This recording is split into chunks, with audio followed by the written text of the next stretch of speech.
প্ৰায় ২৭০০তকৈ অধিক প্ৰাক্তন NDP সদস্যসকলক ৰিহেবিলিটেশ্যনৰ যিটো স্কিম সেইটো ইমপ্লিমেণ্ট কৰা হ'ব আৰু ইয়াৰ পিছত বহুত কম সংখ্যক হয়তো নাম হৈ যাব যিসকলক ৰিহেবিলিটেশ্যন কৰা হ'ব অতি শীঘ্ৰে।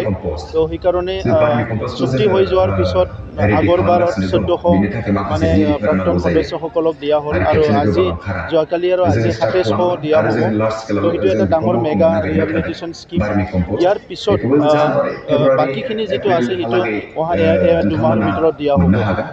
আমি ইতিমধ্যে এটা প্ৰক্ৰিয়া কমপ্লিট হৈ গৈছে, সকলোৱে জানে যে সেইটো হৈছে কি আপোনাৰ যিটো কেছ উইথড্ৰল কৰা 274 কেছ ইতিমধ্যে উইথড্ৰ কৰা হৈছে।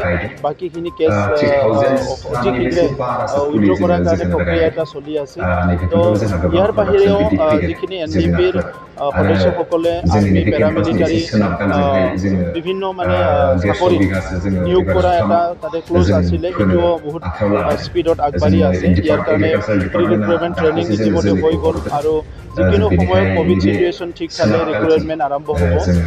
আৰু ইয়াৰ বাহিৰে বিভিন্ন জবত তেখেতসকলক ৰিক্ৰুইট কৰাৰ কাৰণে আৰু এণ্টাৰপ্ৰিনাৰ লাইনতো বিভিন্ন কৰ্মসংস্থাপন দিয়াৰ কাৰণে ইতিমধ্যে SIRD, PNRD, BTR চৰকাৰ বিভিন্ন বিভাগ লগ লাগি আমি বিভিন্ন পদক্ষেপ লৈ আছোঁ আৰু আশা কৰিছোঁ এই NDPৰ ৪,০০০ যি কেডাৰ ইয়াৰ লগতে বাকী যুৱতীসকল যিসকল নিবনুৱা তেখেতসকলক অহা ২ বছৰৰ ভিতৰত আমি বিভিন্ন সংস্থাপন আমি দিবলৈ পাৰিম।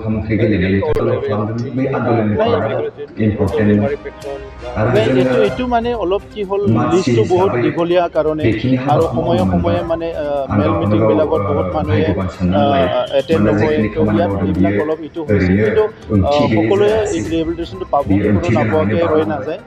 অলপ আগে পিছে হৈছে আৰু এই লিষ্টবিলাক ঠিকমতে হয়তো মানে চেণ্ট্ৰেলাইজ কৰি ঠিকমতে কৰি দিয়াত অলপ মানে অসুবিধা হোৱাৰ কাৰণে অলপ এইবিলাক হৈছে, কিন্তু এইটো এটা ডাঙৰ সমস্যা নহয়, এই প্ৰত্যেকটো সমস্যাই সমাধান হ'ব। হাগ্ৰামা মহিলাৰীটো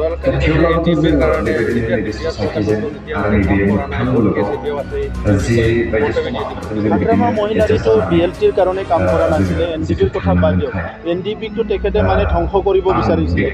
তেখেতৰ সময়ত ঘোষ কাটাত এটাক হৈছে NDPৰ কেম্পৰ ওপৰত, বিভিন্ন জেগাত NDPৰ ওপৰত আক্ৰমণ হৈছে। সেই সময় কথাবিলাক তেখেতে কিয় পাহৰি গৈছে? আজি NDPৰ মানুহ হাজিৰা কৰি খাই আছে, মদ খাই ট্ৰিটমেণ্ট কৰিব নোৱাৰাৰ কাৰণে মৰি যাব লগা হৈছে আৰু হাগ্ৰামাত মহিলাৰী ডাঙৰীয়াই কোন মুখেৰে এইবিলাক নাটক কৰি আছে। আজি ৰাজনীতিৰ নামত ৰাজনীতি কৰিবলৈ তেখেতৰ কোনো কথা নাই, এইবিলাক কথা কৈ আছে। এইবিলাক প্ৰত্যেকটো কথাৰে তেখেতৰ আমাৰ তাত উত্তৰ আছে। তেখেতে যোৱাকালি মই কোৱা শুনিছোঁ যে ৰাতি ৰাতি অফিচ কৰে। তেখেতে ৰাতি নহয় দিনতো অফিচ কৰা নাছিল। আজি অসমৰ মুখ্যমন্ত্ৰী ডাঙৰীয়াই 12টা বজালৈকে অফিচ কৰে, কেতিয়াবা 11টালৈকে কৰে, তাতকৈ বেছি অফিচ কৰে, ডিউটি কৰে। ইয়াৰ মতলবটো কি? সেইটো বেয়া চিন্তা লৈ কৰে নেকি? আজি তেখেতে মানে কৰ্ম সংস্কৃতি নাই। তেখেতে শিলিগুৰিত বহি অফিচ কৰিছিলে, দিল্লীত বহি অফিচ কৰিছিলে, পাব্লিকক তেখেতে কোনো মানে মিট কৰিবলৈ দিয়া নাছিলে। আৰু এই কথাবিলাক হাগ্ৰামা মহিলাৰ মুখত কৈ লাভ নাই। তেখেতৰ ৰাজনীতি আৰু কোনো কাৰণত নচলে। তেখেতৰ ৰাজনীতি চবেই গম পাই গৈছে আৰু এইখিনি সময়ত তেখেতে যিয়ে নকৰক কিয় তেখেতে কোনো কাৰণত তেখেতে কামবেক হ'ব নোৱাৰে। এই কথাবিলাক কৈ লাভ নাই।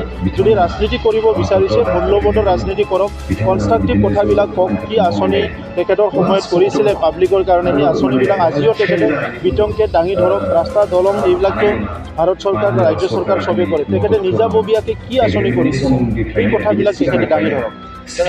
ক্লাৰিফিকেশ্যনটো দিবই। চৰকাৰীভাৱে যিহেতু আমি এইবিলাকত জড়িত নহয়, আমি নাজানো।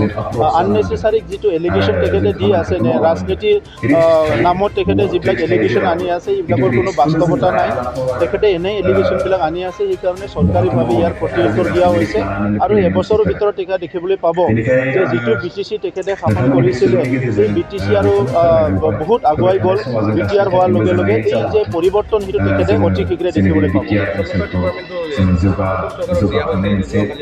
কোনো অসম চৰকাৰক 16টা ডিপাৰ্টমেণ্ট দিয়া নাই, বৰঞ্চ DCহে আমাৰ আণ্ডাৰত আহিল। এতিয়া DC আমাৰ ছেক্ৰেটাৰী হৈ গ'ল।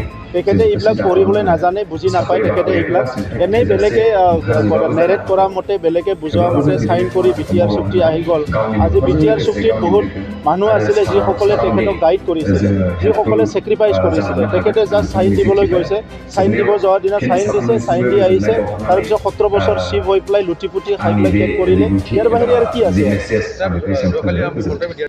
আকৌ গণ্ডগোল হ'ব কাৰণে প্ৰমোদ হাগ্ৰামীয়ে গণ্ডগোল কৰাটোৱে খালি বুজি পায়, ভায়োলেন্সটোৱে বুজি পায়। মই হাগ্ৰামা মহিলাৰী ডাঙৰীয়াক মই অনুৰোধ কৰিছোঁ যে গণ্ডগোলৰ বাহিৰে শান্তিৰ কথা ভাবক, উন্নতিৰ কথা ভাবক, কনষ্ট্ৰাকটিভ কথাবিলাক ভাবক, তেতিয়া আপোনাৰ ৰাজনীতি পুনৰ মানে ভাল পথত আহিব পাৰে। কিন্তু আপুনি যদি সদায় হিংসাৰে কথা কয়, গণ্ডগোলেৰে কথা কয়, তেতিয়া কেতিয়াও নোৱাৰিব। আৰু অকল প্ৰমোদ বড়ো নহয়, এইখন চৰকাৰৰ কোনো এজন EM, কোনো এজন MCLA কাকো আপুনি প্ৰভোগ কৰি ভায়োলেন্স কৰাব নোৱাৰিব। কাৰণ আমি শান্তি বিচাৰোঁ, অশান্তি কেতিয়াও আমি নিবিচাৰোঁ। বেলেগ কমিউনিটি হোৱা নাই এনেকুৱা কৈছে। কমিউনিটি নাচোৱাৰ কাৰণে বড়ো অবড়ো সৃষ্টি হৈছিলে তেখেতৰ দিনত।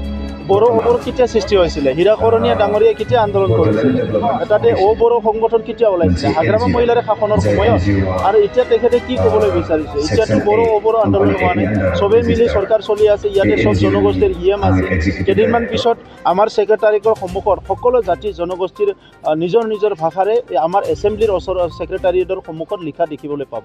সকলো জাতি জনগোষ্ঠীক লৈ আমি আগবাঢ়ি যাম। কাৰণ ভাৰতৰ সংবিধানে কৈছে যে ভাৰতৰ চাৰিসীমাৰ ভিতৰত থকা সকলো জাতি জনগোষ্ঠীয়ে ভাষা সাংস্কৃতিক সকলো অধিকাৰ ইয়াত পাব লাগিব। नोंथांमोननि थाखाय बेखेवबाय गियाथि गाउन बांसबारि रेन्ज मानास नेशनेल पार्कआव समायना दावराय जंगल रिजर्ट। बे रिजर्टआव नोंथांमोना zip ride, elephant ride, tea tower, river rafting, village visits, फ्रिबेलि इथनिक फुड, माल्टि कुजिन बायदि बायदि सुबिदा थागोन। बुकिं खालामनो आरो गोबां मिथिनो थाखाय फन खालामनो हागोन 6900226214 9954961665 8638 360 282 9859 161 912 दावराय जंगल रिजर्ट मानास नेशनेल पार्क गियाथि गाउन।